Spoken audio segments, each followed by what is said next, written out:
Imagine a world where Yuji Itadori never had to swallow that cursed finger. Not because he didn't need power, but because the strength of the King of Curses had been living inside him since his very first heartbeat. This is a full breakdown of a massive Jujutsu Kaisen what if. Yuji is born with Sukuna's cursed energy and techniques. We're not just tweaking a power level here. We are rewriting the entire timeline. The deaths that never happen, the villains who fall too early, and a final battle where master and student stand back to back. Get comfortable. This gets wild. Part 1. A Cursed Origin. The Vessel, Destined for the Throne. To understand this version of Yuji, we have to dig into his birth, and the manga's most disturbing revelation. In chapter 257, we learn that Ryomen Sukuna and Yuji's father Jin Itadori were once twins in their mother's womb. Sukuna, starving even before birth, consumed Jin. But Jin's soul did not vanish. It lingered, somehow reincarnated, and eventually fathered Yuji with a woman possessed by the ancient sorcerer Kenjaku. Yuji was literally engineered to be Sukuna's perfect vessel. In our what if, that connection is pushed to its biological extreme. Yuji never needs to eat a withered finger. His body simply generates Sukuna-level cursed energy from day one. As a child, he can see curses, but they all flee. The lowest vile spirits can sense the king's dormant shadow inside him, and they refuse to come close. But the humans around Yuji? They also feel it. When he gets angry, his cursed energy leaks uncontrollably, making people physically nauseous or deeply afraid. He grows up isolated, a boy too dangerous to be touched. His only anchor is his grandfather, Wasuke Itadori. In the original story, Wasuke tells him to die surrounded by people. Here, those words come early and carry a different weight. Wasuke doesn't just tell Yuji to be good, he actively teaches him how to suppress and bury the monster within. Yuji becomes someone who can hide his own overwhelming aura. Completely alone, he studies his body's instincts and even figures out the fundamentals of Sukuna's slashing techniques Cleave and Dismantle. By the time he steps into high school, Yuji is already a quiet, self-trained sorcerer who can erase low-level curses without breaking a sweat. He is a king who doesn't know his own throne, simply waiting for fate to knock. Part 2. First Contact. Megumi's mission and the finger's true role. Knocking doesn't take long. The Jujutsu world detects strange, massive energy spikes around Sendai City. Megumi Fushiguro is dispatched to investigate and recover a special grade cursed object, one of Sukuna's fingers. But here, Yuji has already mastered the art of vanishing. Megumi scans the area and feels nothing pinpoint, until a hospital visit puts them face to face. That same day, a grotesque curse attacks the school, drawn by the finger Megumi failed to secure. Yuji sees his classmates in danger, and he makes a startling decision. He grabs the finger and swallows it. Not because he needs a power-up, but because he recognizes the object as a resonance key.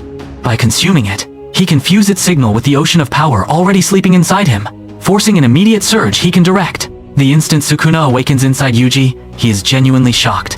A typical vessel is an empty shell. This one is a body that already understands his techniques and already has partial control over them. Yuji instantly suppresses Sukuna's consciousness with raw will. When Satoru Gojo appears seconds later and witnesses the impossible, a perfect, dominant vessel, he doesn't waste time. He looks at Yuji and immediately grades him as a grade 1 sorcerer.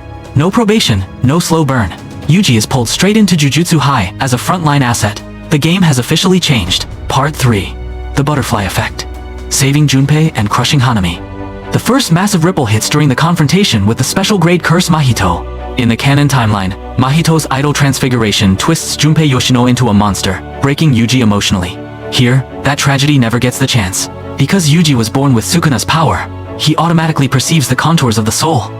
When Mahito lunges to touch Junpei's soul, Yuji's dismantle slices deep into Mahito's arm, severing it before the transfiguration can take hold. Junpei is pulled back, alive, and still human. This single save rewrites a fundamental wound. Junpei survives, he bonds with the team, and Mahito loses his earliest human experiment. Then comes the Kyoto Sister School exchange event. The nature curse Hanami buries itself inside a colossal tree, waiting to drain the students' energy. In the original, discovering Hanami costs valuable time and lives. Here, Yuji's senses have been sharpened by years of solitude. He locks onto the cursed signature inside the wood and uses Cleave to split the giant tree in half from a distance.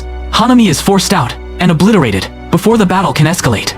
A special grade curse gets permanently erased from the board way ahead of schedule. For Kenjaku, the manipulator behind everything, this is a disaster. Hanami was a critical chess piece for the Shibuya Incident. Losing it this early forces Kenjaku to scramble, and it drastically weakens the coordinated attacks yet to come. All because Yuji didn't have to learn from scratch. He was already a weapon. Part 4. Shibuya's Storm. The Ceiling, the Pact, and Yuta's test. Even without Hanami, Shibuya still erupts. Jogo executes his part of the plan, and Gojo is sealed inside the prison realm. But now, Yuji and Megumi can confront Kenjaku directly, showcasing combat strength that flirts with the special grade ceiling. Yet the monster inside Yuji is always waiting. Sukuna seizes a brief moment of instability and takes over Yuji's body, going on a rampage. The destruction is catastrophic. In the aftermath, the high-ups brand Yuji as a threat and issue an immediate execution order. The person sent to carry it out is Yuta Okotsu. Their fight is not a light scuffle. It is a brutal, all-out war. Yuta opens his domain expansion, Authentic Mutual Love, and kills Yuji within it only to use reverse curse technique to resurrect him right after. This is not an execution, it is a test of character. Yuta, who once carried his own curse, passes. Their alliance forms earlier, stronger, and more trusting. Meanwhile, inside his innate domain, Yuji forces a binding pact with Sukuna. He agrees to a future condition in exchange for Sukuna's limited cooperation, which directly saves the life of Kento Nanami. Nanami, gravely wounded, pulls through. With the veteran sorcerer still alive, the good side retains a tactical anchor they desperately need. Part 5. The Culling Game. Building a mind shield and the inevitable switch. When the Culling Game begins, Yuji has developed a completely new ability. He can block Sukuna from reading his mind and witnessing his plans. This is a direct result of years of training to contain the king's presence. For the first time, Yuji can strategize in pure silence. But Sukuna is still the king of curses for a reason. During a fierce battle against the ancient sorcerer Yorozu, Sukuna forcefully takes over Yuji's body, uses the fire technique Fuga, and kills her outright. Then, the darkest moment arrives.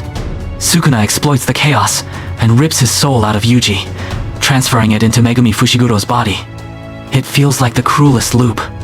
But Yuji doesn't break. This version of Yuji has known solitude and inner demons since childhood. He steadies himself immediately, and, alongside Gojo, plans a joint offensive. No more separation. Part 6. The Ultimate Duel. Teacher and student versus the Fallen King. The final battle is not Gojo alone against Sukuna. Yuji absolutely refuses to stand on the sidelines. He fights side by side with his teacher. In this clash, Yuji displays a terrifying evolution. He mimics Sukuna's Cleave and Dismantle attacks, almost like a fighting mirror, and he has even learned Fuga, binding a personal vow to drastically increase its output. His mission is vital containment. While Gojo focuses on destroying Mahoraga and countering Sukuna's ever-adapting techniques, Yuji applies relentless pressure. He prevents Sukuna from fully opening his malevolent shrine, disrupting the killing domain again and again. Then, Yuji starts chaining Black Flash. Hit after hit. Each one lands with a spatial distortion that directly punches the barrier between Sukuna's consciousness and Megumi's body. In a final, deafening sequence, Yuji lands a soul-shattering Black Flash that literally kicks Sukuna's spirit out of Megumi. The King of Curses falls. Not to a single god, but to an unbreakable teacher-student combo. Part 7. A New Era. Special grades, and a peace worth fighting for. When the dust finally settles, the world reshapes itself. Yuji Itadori and the awakened lawyer Hiromi Higuruma are officially recognized as new special grade sorcerers. Satoru Gojo begins the long, messy work of reforming the corrupted Jujutsu headquarters. Yuji chooses a quieter path. He doesn't chase fame. Alongside his sworn brother Choso and his best friend Aoi Todo, he works from the shadows, erasing residual curse threats across the country. Megumi Fushiguro is rescued and recovering, though the group constantly jokes that after all that, he still ends up a bit of a bum. Junpei Yoshino is alive and training at Jujutsu High, a living proof that this timeline is kinder. The world isn't perfect, but it is peaceful. Yuji has finally fulfilled his grandfather's deepest wish. He is surrounded by the people he protects, and he is anything but alone. And there it is, a complete what-if story where Yuji Itadori is born with Sukuna's power. We saw early rescues, broken villain plans, a bond between master and student that rewrote the final battle, and a quiet, earned peace. Here's my question for you. Do you think this version of Yuji, armed with so much power from birth, is a better hero? Or does the absence of his original struggles make him less human? And honestly, can a world where Junpei lives ever be a bad world? Drop your thoughts in the comments. If you enjoyed this deep dive, smash that like button, subscribe, and ring the bell for more massive what-ifs. Thank you for watching. I'll see you in the next one.